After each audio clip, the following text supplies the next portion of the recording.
오늘 하나님께서 우리에게 주시는 말씀은 신약성경 고린도전서 13장 1절부터 13절까지의 말씀입니다. 내가 사람의 방언과 천사의 말을 할지라도 사랑이 없으면 소리나는 구리와 울리는 꽹과리가 되고, 내가 예언하는 능력이 있어 모든 비밀과 모든 지식을 알고 또 산을 옮길 만한 모든 믿음이 있을지라도 사랑이 없으면 내가 아무것도 아니요. 내가 내게 있는 모든 것으로 구제하고 또 내 몸을 불사르게 내줄지라도 사랑이 없으면 내게 아무 유익이 없느니라. 사랑은 오래 참고, 사랑은 온유하며 시기하지 아니하며, 사랑은 자랑하지 아니하며 교만하지 아니하며 무례히 행하지 아니하며 자기의 유익을 구하지 아니하며 성내지 아니하며 악한 것을 생각하지 아니하며 불의를 기뻐하지 아니하며 진리와 함께 기뻐하고 모든 것을 참으며 모든 것을 믿으며 모든 것을 바라며 모든 것을 견디느니라. 사랑은 언제까지나 떨어지지 아니하되 예언도 패하고 방언도 그치고 지식도 패하리라. 우리는 부분적으로 알고 부분적으로 예언하니 온전한 것이 올 때에는 부분적으로 하던 것이 패하리라. 내가 어렸을 때에는 말하는 것이 어린아이와 같고 깨닫는 것이 어린아이와 같고 생각하는 것이 어린아이와 같다가 장성한 사람이 되어서는 어린아이의 일을 버렸노라.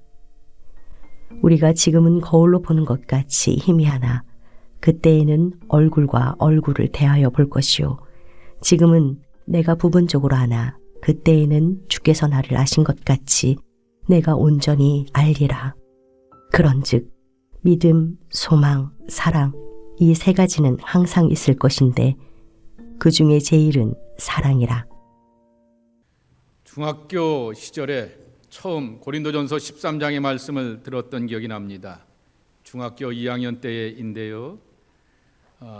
여의도에 제가 그 교회를 다녔기 때문에 중고등부도 몇백 명이 되는 아주 큰 교회였죠. 그래서 담당 목사님이 계셨습니다.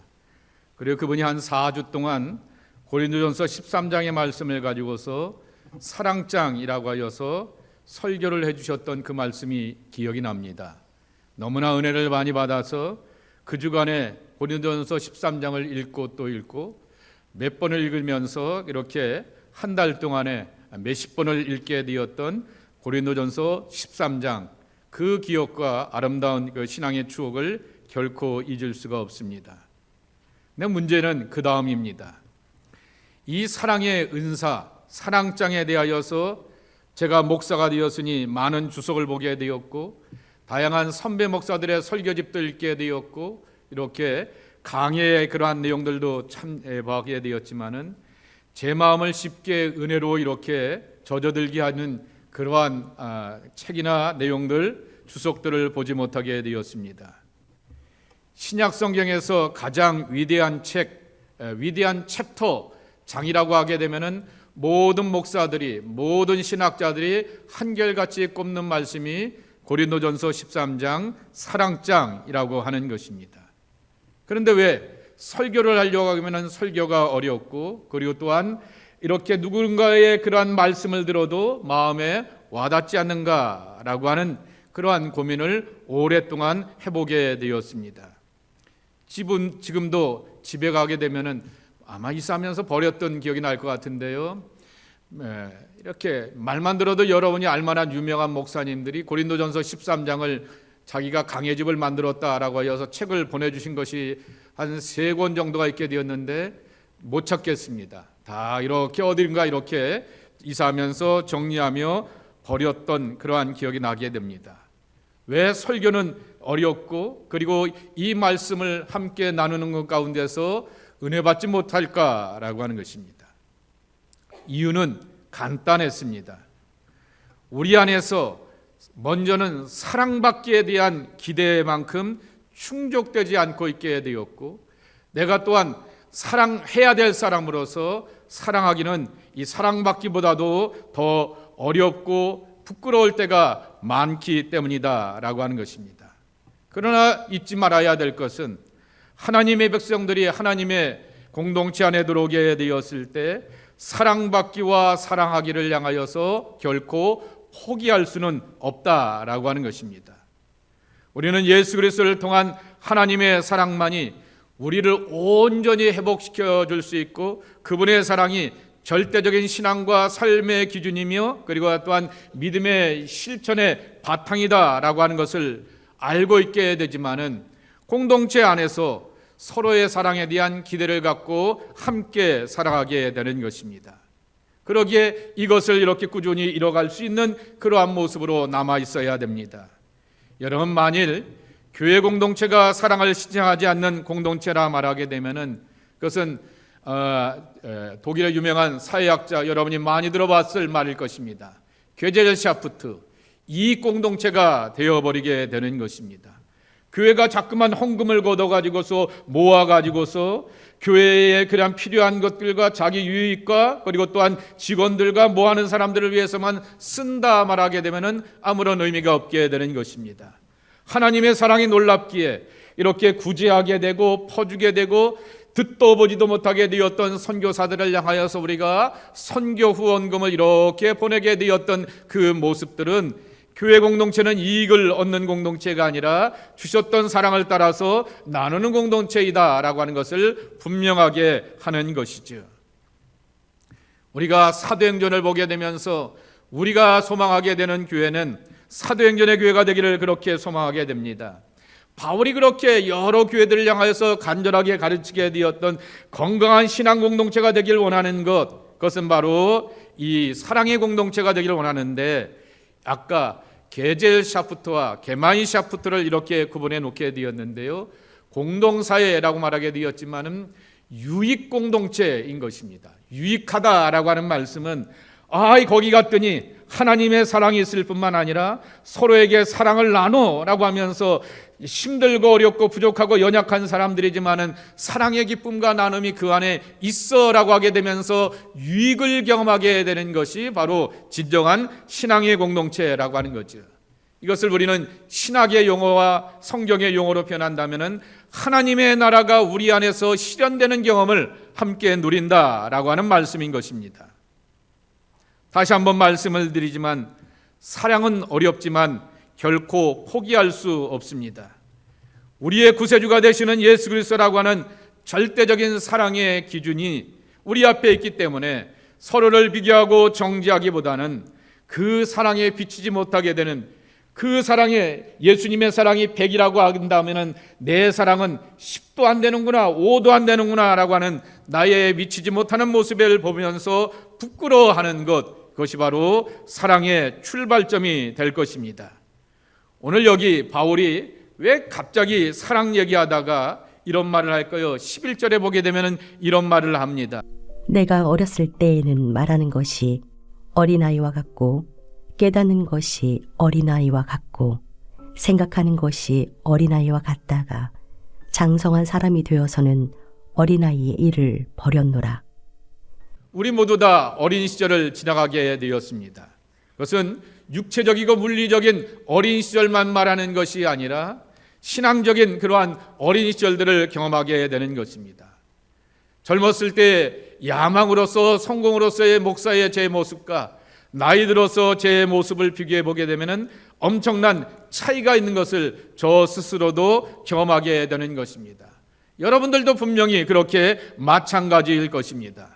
그렇게 미성숙하게 되었던 옛날의 모습들, 그래서 그 사진과 그 영상과 그 모습이 떠오르는 것에 대하여서 창피하기도 하고 부끄러운 모습이 있는가 하게 되면 이제는 관록이 있기도 하게 되고 성숙한 모습을 보여주면서 덕이 되는 그러한 모습을 우리가 보게 되는 것입니다.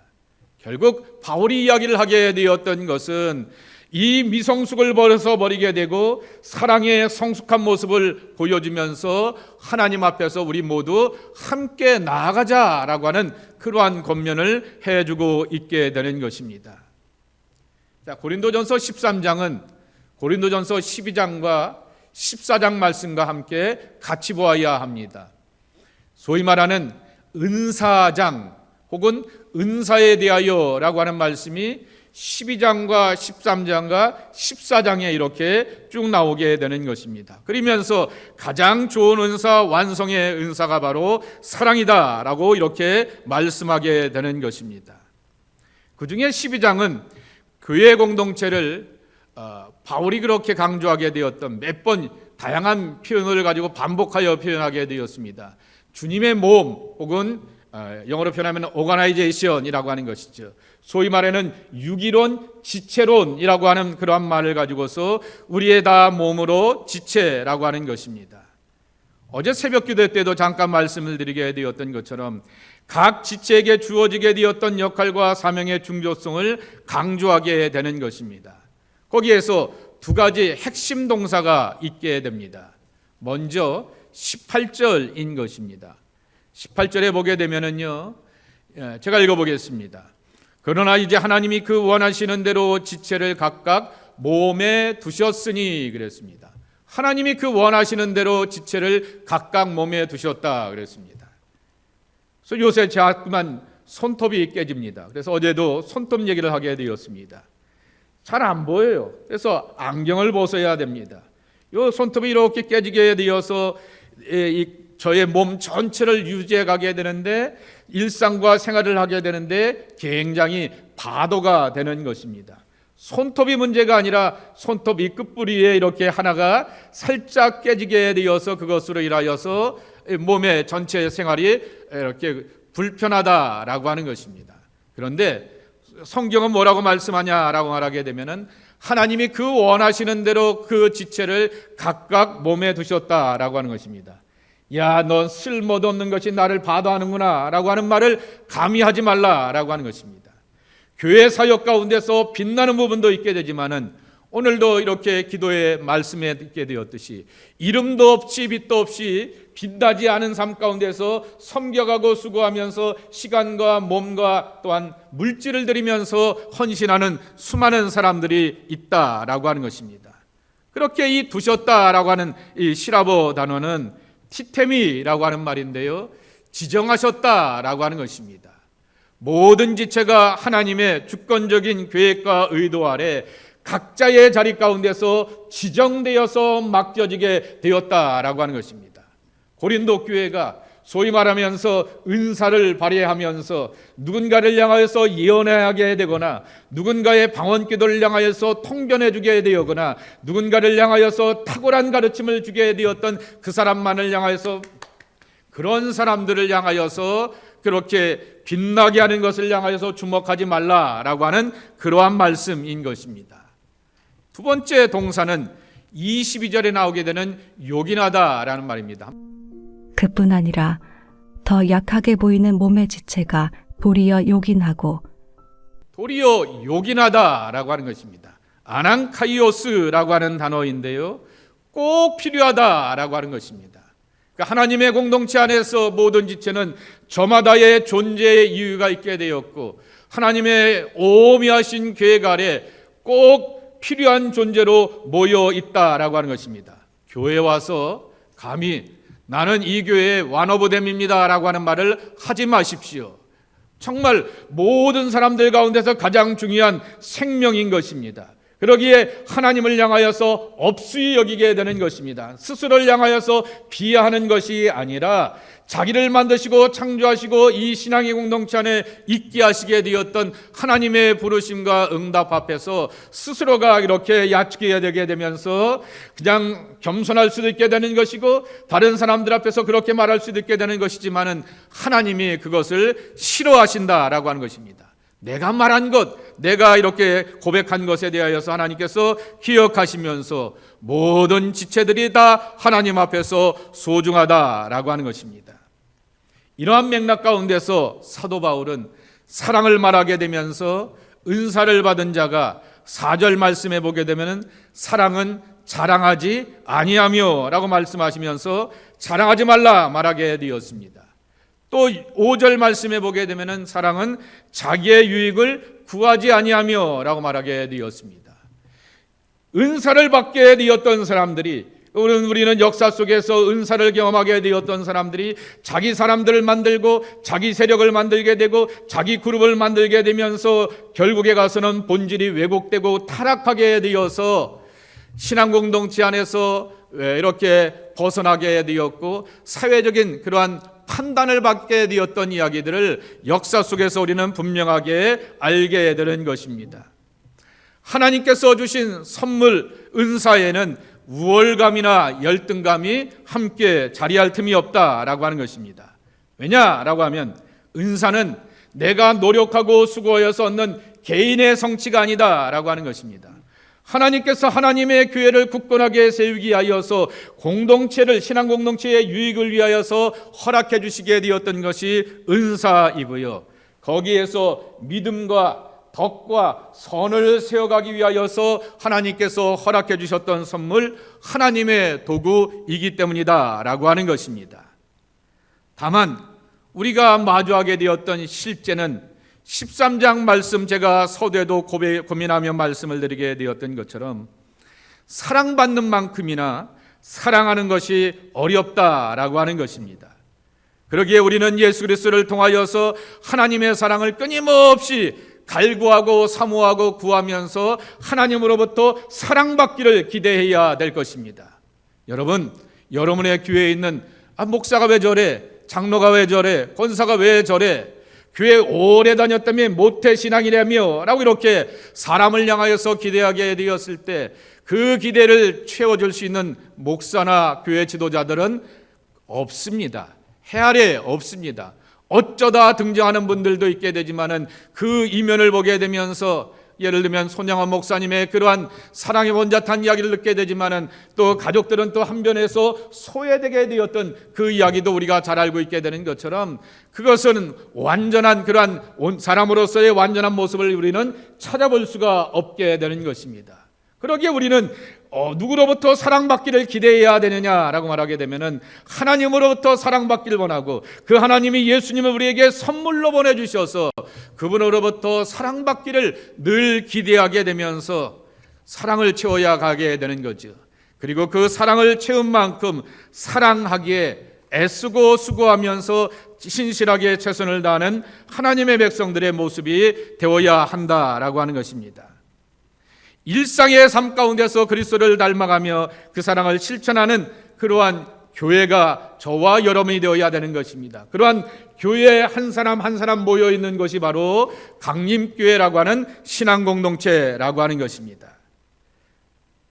금방 말씀을 드렸듯이 12장, 13장, 14장이 은사의 이야기 가운데서 가장 큰 은사가 바로 사랑이라 말하게 되었는데 이 사랑에 대한 겉면을 이미 12장 31절의 말씀에 힌트로 주게 됩니다. 두 가지로 힌트를 주는데요. 한번 읽어보겠습니다.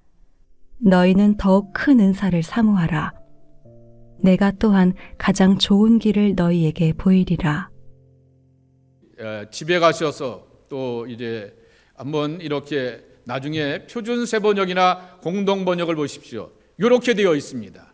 그러나 여러분은 더 큰 은사를 열심히 구하십시오. 그리고 사랑이라고 하는 이 볼드체로 굵게 써 있는 다음에 이제 내가 가장 좋은 길을 여러분에게 보여드리겠습니다 라고 이렇게 써 있습니다. 그럼 표준 서번역만 한 게 아니라 공동번역도 그렇습니다. 여러분, 공동번역과 표준 세번역을 제가 자꾸만 언급하게 되는 것은 이것은 공역이라고 하는 것이죠. 대한민국에서 인정받는 신학자들과 국문학자들이 함께 어울려서 만들게 되었던 성경 번역이 표준세번역, 공동번역, 우리가 갖고 있는 이 성경 개역 개정판이라고 하는 것입니다. 그런데 이 두 성경에는 이렇게 똑같은 스타일로 해놓게 되었다라고 하는 것입니다. 그러니 더 큰 은사를 열심히 사모하십시오. 그것이 바로 사랑이라고 하는 것입니다. 두 번째로는 가장 좋은 길을 보여드리겠습니다 라고 말하게 되었는데 그것도 사랑이라고 하는 것입니다. 그러기에 첫 번째 더욱 큰 은사로서의 사랑을 함께 보고자 하는 것입니다. 고린도 교회의 위기는 사역과 은사를 따라서 위계의 질서를 만드는 것이 있습니다. 계급이 되는 거죠. 다시 표현하게 되면 목사가 계급이 되고 장로가 계급이 되고 권사가 계급이 되는 그러한 것을 만들게 되는 거죠. 그러나 사도 바울이 고린도전서 12장 28절 말씀에 보게 되면은 하나님이 교회 중에 몇을 세웠으니 첫째는 사도요, 둘째는 선지자요, 셋째는 교사요, 그 다음은 능력을 행하는 자요, 그 다음은 병 고치는 은사와 서로 돕는 것과 다스리는 것과 각종 방언을 말하는 것이다 라고 말하게 되었습니다. 이것은 군림하기 위한 것이 아니라 질서와 교통정리를 위하여서 문제가 있게 되었을 때 누군가가 답을 줘야 될 것 아니냐라고 하는 것입니다. 그랬을 때 초대교회의 가장 큰 권위가 어딨냐라고 말하게 되면 사도적 권위라고 하는 것입니다. 예수님으로부터 진짜 배웠고 가르침을 받고 함께 먹고 동락하게 되었던 사도들이었기 때문에 거기다가 존중해 주게 되는 것입니다. 우리가 미처 답을 찾지 못하게 되었을 때 그렇게 찾아가라 말하게 되었던 것이지, 계급이 되어서 너는 내가 이것이니 내 밑에야 라고 하면서 그러한 계급으로서의 질서를 만들지 말라라고 하는 것입니다. 군림을 하게 됩니다. 고린도 교회의 또 하나의 문제는 그 사람들 가운데서 자기 영광과 자기 과시로 자기 사람들을 채워가는 데 문제가 있게 되었다라고 하는 것입니다. 영어로 표현하면은 소위 말하는 그룹핑을 이루게 되었다라고 하는 것입니다. 사도 바울은 이 고린도전서와 후서 말고도요, 이 본문에 보게 되면은 이전에 서로 편지를 주고받았던 내용들이 나오게 되는데 4번 혹은 4번 이상 이렇게 편지를 주고받았다 말하게 됩니다. 그러니 이 편지 둘까지 합치게 되면은 6번 이상 고린도 교회에 편지를 주고받게 되는 것입니다. 고린도 교회에 18개월 동안 사역을 하게 되었습니다. 그럼에도 불구하고 여전히 해결하지 않게 되었던 문제들이 이 교회 안에 많이 있게 되었던 것입니다. 그런데 이 3장씩이나 은사에 대하여서 반복하여 말씀하게 되는 것은, 은사라고 하는 것은 하나님의 영광을 위한 것이고 교회 공동체의 덕을 위하여 세우는 것이지 자기 과시와 자기의 영광을 위한 수단이 아님을 분명하게 밝혀주고 있게 되는 것입니다. 그래서 바울이 가장 큰 은사를 여러분 앞에 소개하겠습니다 라고 하면서 사랑을 절대적인 기준으로 제시하게 되었던 것은, 사랑 앞에 스스로가 부족함을 느끼고 깨달으면서 절대적인 사랑 그 자체가 되어주시는 예수님 앞에 겸손히 굴복하라고 하는 말씀인 것입니다. 예수님의 사랑만큼 사랑하였는가 라고 하는 것입니다. 예수님의 사랑만큼 진실하였는가 라고 하는 것입니다. 예수님의 사랑만큼 조건을 달지 않고 진정이었는가 라고 하는 것을 스스로에게 물어보면서 그 사랑 앞에 굴복하라고 하는 권면이라고 하는 것입니다. 바울이 설명한 오늘 13장에 나오는 사랑의 속성과 본질은 결국 예수님께서 직접 보여주시게 되었던 사랑의 실천과 있다라고 하는 것입니다. 연결되어 있다라고 하는 것입니다. 가난한 자들을 향하여서 정죄하지 않으셨습니다. 병든 자들이 오게 되었을 때 병만 고쳐주신 것이 아니라 그들의 몸에다가 손을 대어주시면서 삶의 응어리까지 풀어주셨던 분이 예수님이라고 하는 것입니다. 이러한 예수님의 정신과 사랑의 바탕이 오늘날 교회의 공동체 안에도 분명히 필요하다라고 하는 것입니다. 그러면서 이 고린도전서 13장에 나오는 은사와 예수님의 가르침과의 사랑 속에서 어떻게 매치하면 좋을까라고 곰곰이 묵상해 보게 되었다가 마태복음 20장이 떠오르게 됩니다.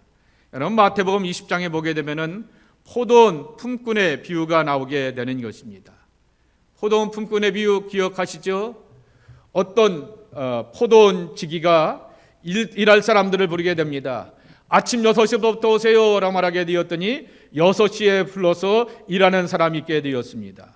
이 사람들 갖고 모자라는데 일이 더 많은데 그러면서 9시에 부르게 됩니다. 아침 9시에 오게 됩니다.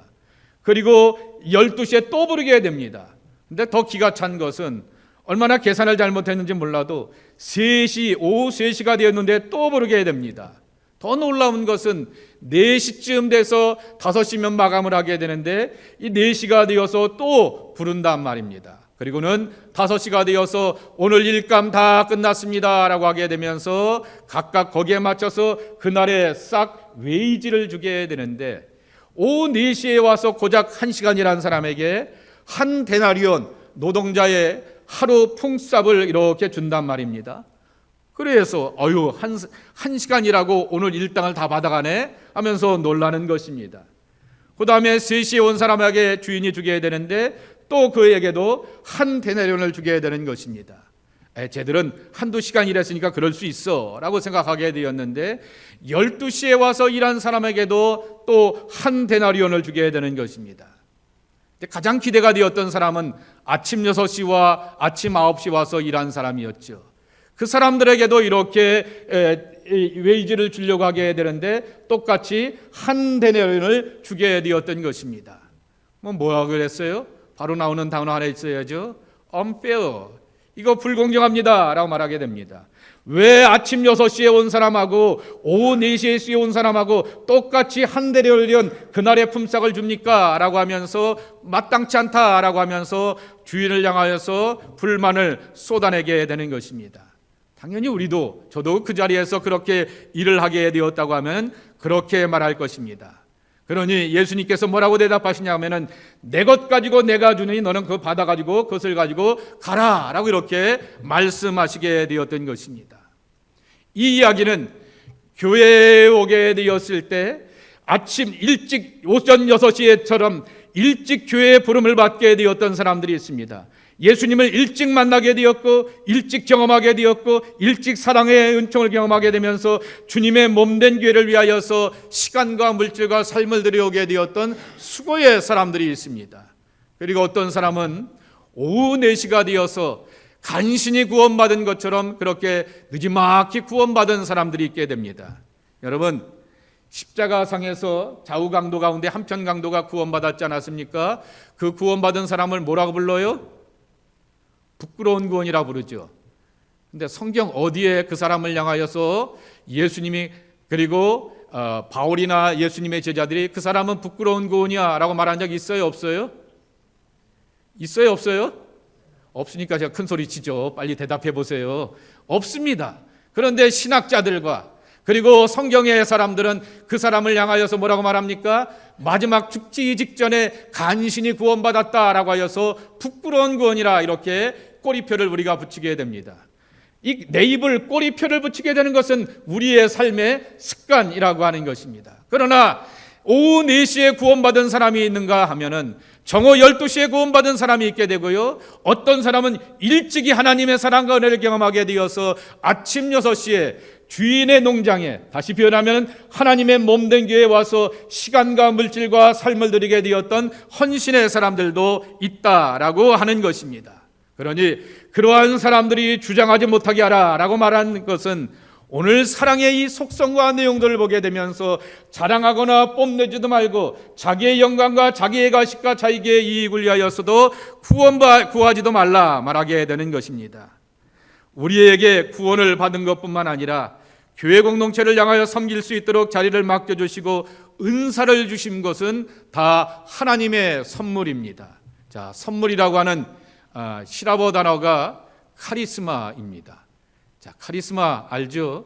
근데 가끔 가다 보면 교회 공동체 안에 칼이스마가 있는 사람들이 있어요. 그래서 칼을 갖고 막 휘둘르는 그러한 사람이 있어요. 그런데 그런 사람들을 가만히 보게 되면은 나름대로 능력이 있습니다. 나름대로 리더십이 있게 됩니다. 그런데 그것이 정말 칼이스마가 되어서 남에게 휘둘리게 되었을 때 다른 사람들도 그 칼에 상처를 받게 되게 되지만은 제 몸에 자기 손에 상처를 입게 되는 것이 바로 이 온전치 못한 모습이라고 하는 것입니다. 그러나 원래 카리스마 이것은 바로 하나님의 선물이라고 하는 것입니다.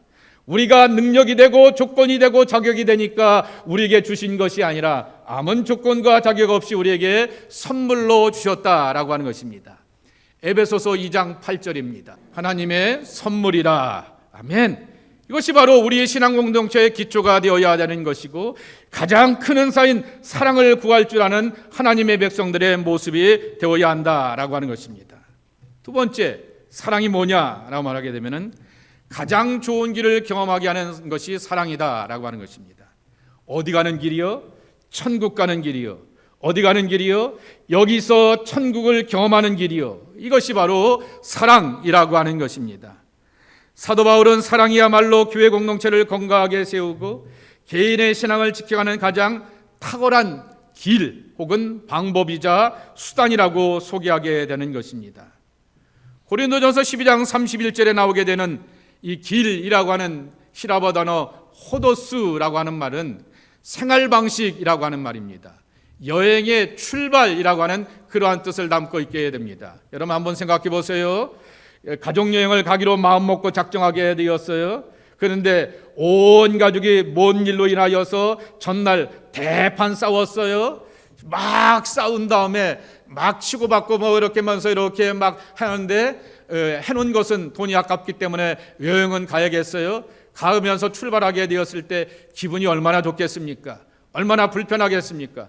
그것을 털고 즐기려고 하게 되면은 오랜 이런 정화 작업이 필요하게 되는 것이죠. 바로 여행의 출발이라고 하는 것은 신앙이 하나님의 나라를 향하여서 가는 여정, journey to heaven이라고 이렇게 말하게 된다고 하게 되면은 하나님의 나라를 향하여서 가게 되는 그 여정 가운데서 출발점이 되는 것은 바로 사랑이 바탕이 되어야 한다라고 하는 것입니다. 우리 옛 속담에 시작이 뭐라고요? 반이다라고 말하게 됩니다. 그 말은 시작을 보게 되면 끝을 짐작할 수가 있다라고 하는 것입니다. 그러기에 신앙인의 시작과 출발은 무엇으로 출발해야 되는가라고 하는 것입니다. 바로 예수 그리스도의 십자가의 사랑이 우리의 모든 사역과 섬김의 동기와 출발이 되어야 되는 것이고, 그 사랑 속에서 옆에 사람들을 봐주면서 사랑하고 또한 함께 사랑을 나누면서 출발하는 그러한 여정이 되어야 하는 것입니다. 힘들고 어려운 여정 중에서도 늘 사랑에 목말라 하면서 그 사랑을 끊임없이 구하는 자로서 겸손히 섬겨가야 한다라고 하는 것입니다. 2000년 기독교 역사와 120년 한국교회 역사를 가만히 살펴보게 되면은 교회 공동체가 무엇을 지켜가야 되는가라고 하는 것을 우리에게 들려주고 있게 되는 것입니다. 때로는 우리는 기도를 위하여서 골방의 사람이 되어서 깊은 기도 가운데 하나님의 임재를 경험해야 됩니다. 때로는 책방의 사람이 되어서 지혜를 구하면서 거기서 2000년 동안 위대한 신앙의 선배들로부터의 영적인 안목과 통찰력도 배워야 되는 것입니다. 그러나 또 하나 우리에게 필요하게 되었던 것은 거실에 거울이 필요합니다. 거울아 이 세상에서 누가 제일 예쁘니? 라고 말하게 되면 그 공주 엄마, 양엄마가 그랬잖아요. 백설공주요 그랬더니 기분 나빠하지 마시고요. 사랑의 거울을 나를 비추는 것입니다. 이 사랑의 거울을 보게 되면서 하나님께서 말씀하시게 되었던 그 사랑의 기준과 내용 가운데서 13장이면 충분합니다. 그 내용 앞에서 내가 얼마나 부끄러운가, 연약한가라고 하는 것을 돌아보게 되면서 다시 한번 사랑으로 재무정하고 사랑으로 또 점검해 가고 사역과 섬김의 길에 굳게 서야 되는 것이 우리의 모습이 되어야 한다라고 하는 것입니다. 그러면 저는 이 하나님으로부터 충분한 사랑을 가지고서 사랑을 가지고 이렇게 실천해 갔던 사람이 누굴까라고 하면서 신약 성경에 나오는 인물 가운데 한 사람을 여러분들 앞에 소개하려고 합니다. 막달라 마리아입니다. 그는 기적과 사랑으로, 제가 이렇게 타이틀을 붙여보았습니다. 막달라 마리아, 기적과 사랑으로 변화된 사람입니다. 영어 성경 이렇게 보게 되면은 막달레아라고 하는 이 타운이죠.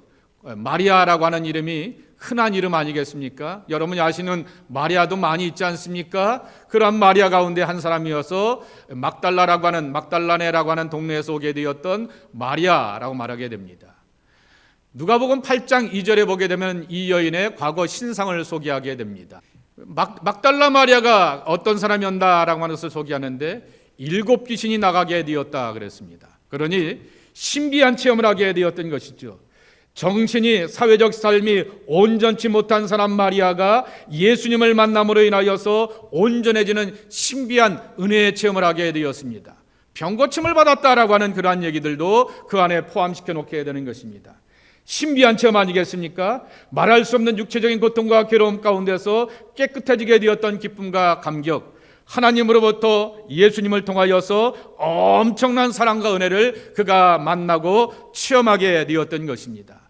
근데 바로 스크린을 앞쪽으로 한번 넘겨가셔서 요한복음 20장에는 이 마리아를 향하여서 초대교회가 붙이게 되었던 이름이 하나 있습니다. 사도들 중에 사도입니다. 사도들을 위한 사도라고 하는, 라틴어로 이렇게 써놓게 되었는데 그런 이름을 갖게 됩니다.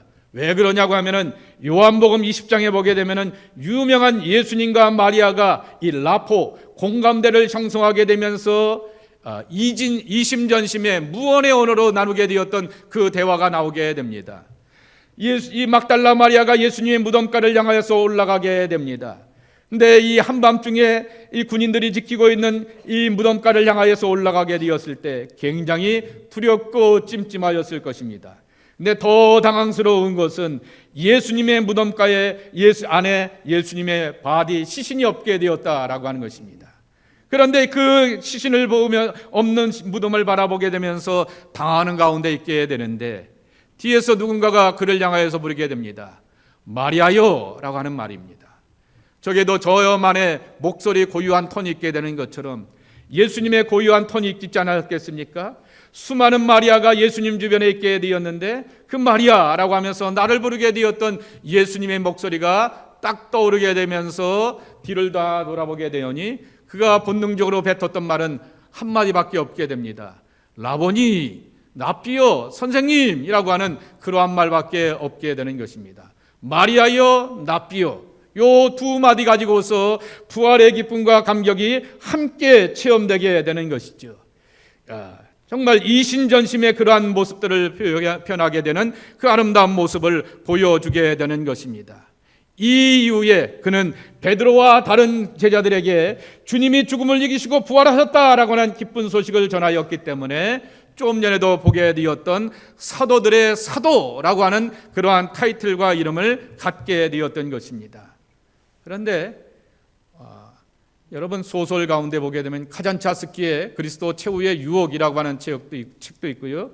다빈치 코드를 보게 되어도요. 거기에 보게 되면 예수님의 애인 연인으로 이렇게 소개하게 되었던 것이 막달라 마리아라고 이렇게 소개되고 있는 것을 보게 됩니다. 소설이니까 그런다라고 말하게 되는데 더 하나 붙이게 되는 꼬리표가 있게 되는 것입니다. 바로 앞에 보면 누가복음 7장에 보게 되면은 거리의 한 여인이 나타나게 되어서 자기의 긴 머리를 풀어가지고서 예수님의 손과 몸을 씻겨주는 그 장면이 나타나게 되면서 막달라 마리아를 창녀라고 이렇게 취급하게 되었던 것입니다. 몇 년 동안 뒤집었었는지 아세요? 1969년까지입니다. 그런데 1969년에 로만 가톨릭에서 교황이 아예 칙령을 이렇게 내놓게 됩니다.